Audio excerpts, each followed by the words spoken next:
All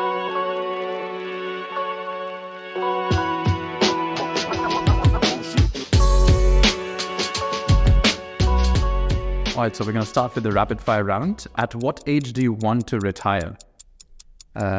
65. How long does it take you to get ready in the mornings? 15 minutes. Most embarrassing moment of your life? Oof. I don't know. Pass. Favorite color? Blue. What time of day are you most inspired? Evening. How many hours of sleep can you survive on? 6. Fill in the blank. An upcoming marketing trend is blank. Authentic communication. The city in which the best kiss of your life happened. New York. Pick one, Mark Zuckerberg or Elon Musk. Elon Musk. The biggest mistake of your career.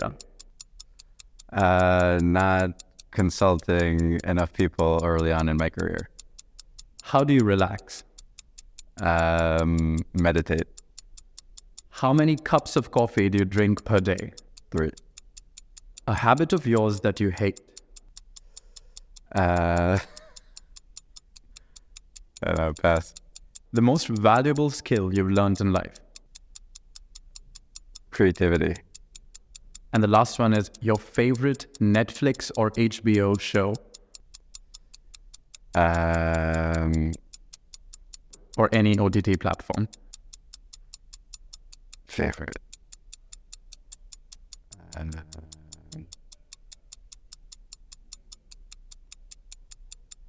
Also can be the last show you watched. And effects.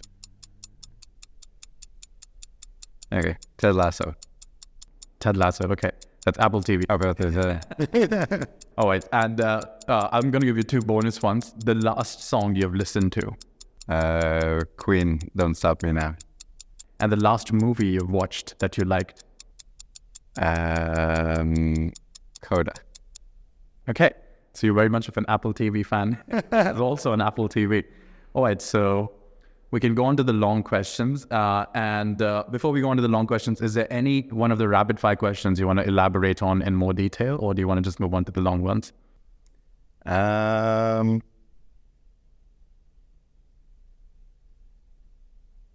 think maybe the creativity part.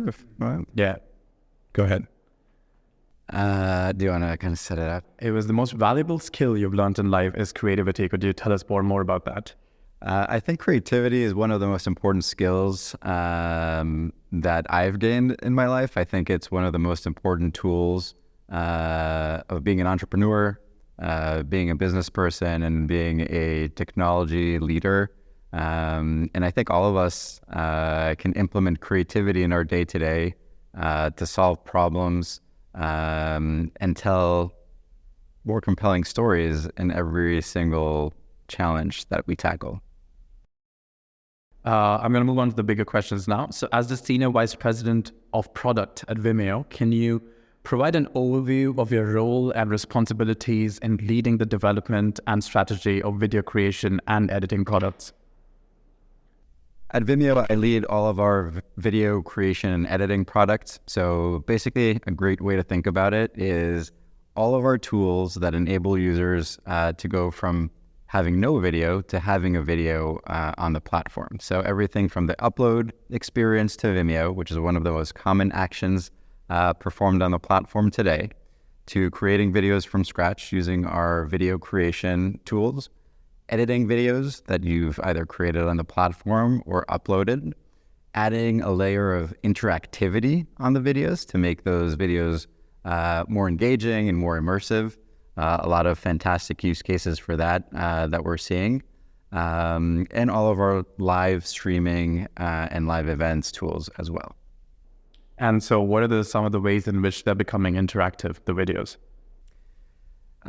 We're seeing really amazing use cases for interactive videos, whether it's adding basic things like hotspots and links on videos, all the way through video branching and kind of choose your own journey or choose your own destiny type of videos with advanced branching, and interesting things around shoppable videos as well. And I think the most interesting thing with interactive videos, it's really a new medium to engage users through video in a much more engaging type of manner. And we're seeing really interesting use cases across the board for all the different examples that I mentioned before, whether it's for learning and development videos, marketing videos, campaigns, and even at Vimeo, we use interactive videos for our investor calls and quarterly updates, which is pretty cool. And I think it's a much more interesting way to watch a video. The fact that you can double click into things, whether it's to open overlays with additional information, open documents, open links, or jump to different points in the video, depending on what you want to watch. It really makes video much more than just a linear experience that you can basically just jump around and click on what interests you exactly that moment and watch only that part or only those parts that are interesting for you.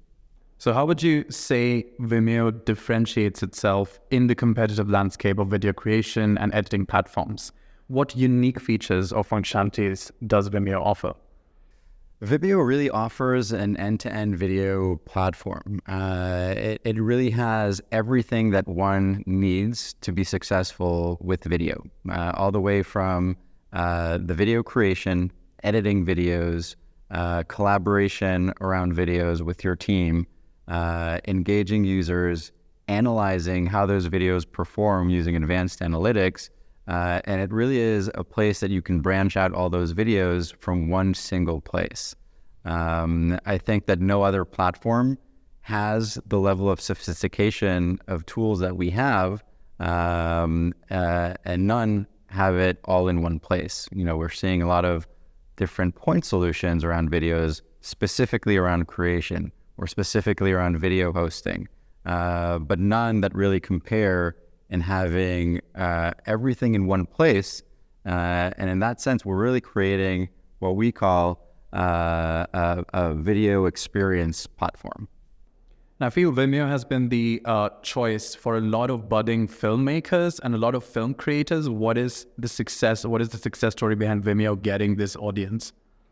I think that's part of Vimeo's DNA. That's how we got to this point today. Creative professionals, filmmakers, directors found Vimeo as a home for their videos. I think that also kind of set the bar for us as a company in terms of the standard and level of quality that you can expect from the platform and the type of content that you can find on it. And it's part of our DNA today. Everything that we do, everything that we ship, and everything that we want our product to convey really reflects that high level of quality and standard that I think was set initially by that very creative industry and creative people that helped make Vimeo what it is today. So what does the future look like? Can you share some insights into the latest innovations or developments in video creation and editing that you and your team have been working on at Vimeo? So we're constantly raising the bar when it comes to all of our tools that we provide our users. I think that one of our key themes is really making a much more connected product and see how we can leverage the different parts of the platform to really empower users to get started with video in a much easier way.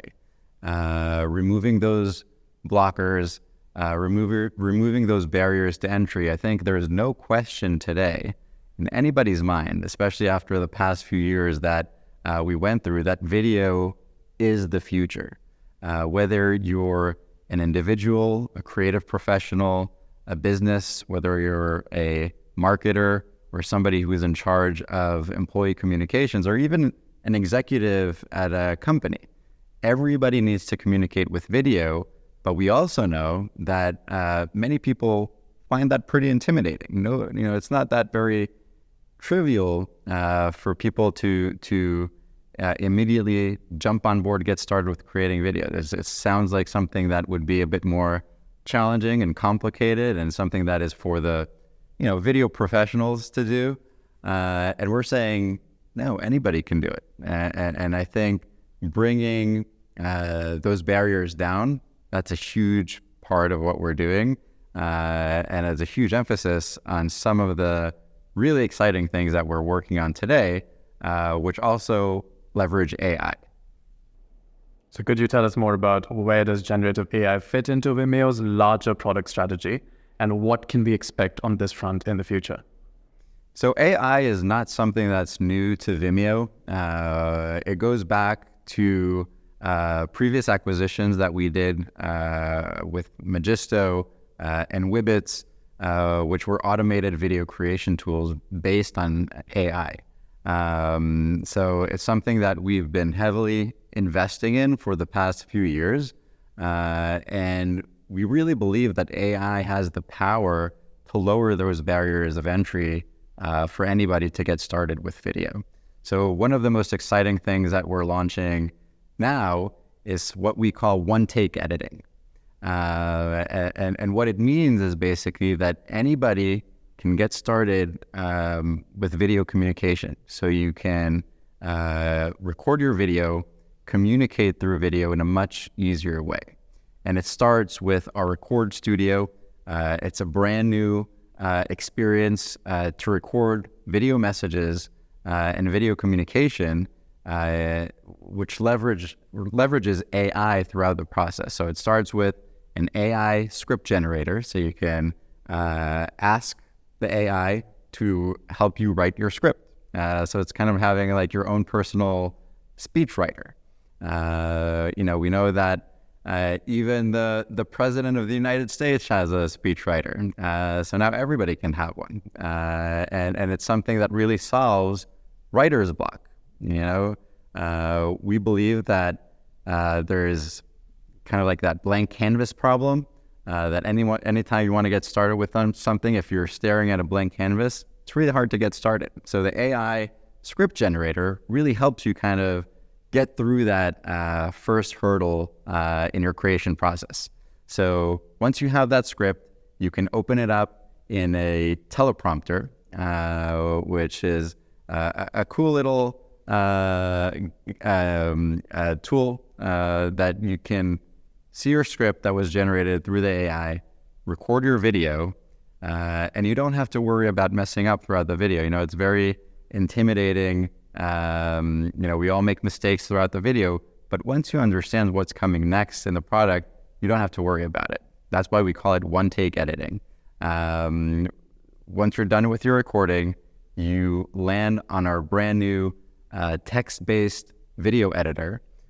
So basically, we transcribe the video. Everything that you said is written. You see it on the side beside your video, and you can automatically, magically remove all of the gaps and filler words like ums and ahs, which we all say. I say it many, many times, even in this interview. And it's really an amazing tool to clean up that video and make it much more polished. And those moments that you did mess up, you can just highlight them and delete them. So it's basically enabling users to edit a video just like they would edit a Word document, which is pretty amazing. So which are the demographics that you plan to also reach out to because of this innovation? What are the demographics that you're aiming for? So we believe that these tools could really help anybody communicate with video better. We're seeing a lot of interest and excitement coming from the marketing community, internal communications, executive communications, and even individuals that want to get their message across through video. Okay, so in your experience, what are some key considerations or challenges when developing interactive videos, live streaming capabilities, and virtual event platforms, which is, I guess, the other innovative side except AI? So I think when it comes to video, it's really about making it easy. Traditional video tools are inherently complex. If you didn't go to film school and kind of studied how to use these advanced tools, it's really hard to get started. So our goal is to really enable users to create sophisticated, high-end, premium content using very intuitive tools, whether it's interactive videos, live events, or even short-form videos for social media. I think one of the main challenges today is also taking long-form content and cutting it up and repurposing it into smaller, shorter pieces of content that you can share on various channels. And that's where we see a lot of the value of bringing these tools together. When it comes to live, I think, that's something that you can't really, it's a no-fail type of product. You have one chance to get it right. And I think that, we provide one of the most, if not the most, stable and reliable platforms to manage video streaming and video events, which we all know are very high stakes in terms of resources, time, effort, and getting it right at the moment. So we did some digging into your past, and in your TEDx talk on breaking old habits to inspire innovation, what are some practical strategies or approaches you have found effective in fostering a culture of innovation within your teams? I think the best way to foster a culture of innovation is to have people on your team constantly ask why. Why are we doing something? And ask it about every single thing and initiative that we work on. We often get wrapped up in the day-to-day and just go with the force of inertia. And I think that it's really important to be able to ask those questions and understand why we're doing what we're doing, or why things are the way they are. And I think combining that with, a certain way of creative thinking, you can really come up with new and innovative ideas that really change the paradigm. Can you share some success stories or case studies of companies that have effectively harnessed Vimeo's products for their marketing or employee communication efforts? So today, the world's leading companies use Vimeo for their video communications, whether it's SMB type of companies that use Vimeo to create and market their brand, to create videos and market their brand, all the way to Fortune 500 companies that leverage Vimeo to host town halls, to engage their users, to use it for async communication. There's just so many different ways to leverage the platform today for any type of business, no matter the size. And we're seeing pretty much any company that you can think of has a Vimeo account and is actively using it to engage customers or employees through video. And is there any particular company or small business or medium-sized business that is an interesting story that you'd like to tell about how they transformed something or any interesting campaign they did? I don't know if I can mention any of the... Ah, okay. Oh, wait. So, I tried to elegantly. Fair. How do you ensure the security and privacy of video content on Vimeo's platform, especially considering the sensitive nature of some corporate communications? We adhere to the most strict privacy and security levels and compliances. We even recently actually hired a new Chief Information Security Officer, Mark Carter, to join the team. So we treat it with the highest level that we can. And how does Vimeo approach accessibility and inclusivity in its video creation and editing products to ensure they can be used by a wide range of users? So we try to make all of our products accessible through accessibility standards. And I think by nature, just having a product that is video makes content by definition more accessible. The fact that we also transcribe all the videos, make them searchable, is something that I think really helps anybody gain access to more information in an easier way. All right, so the last question for you is of a personal kind. What would you be doing in your life if not this right now? If I wasn't working at Vimeo or I wasn't in technology, I would probably be a professional organizer, kind of like Marie Kondo.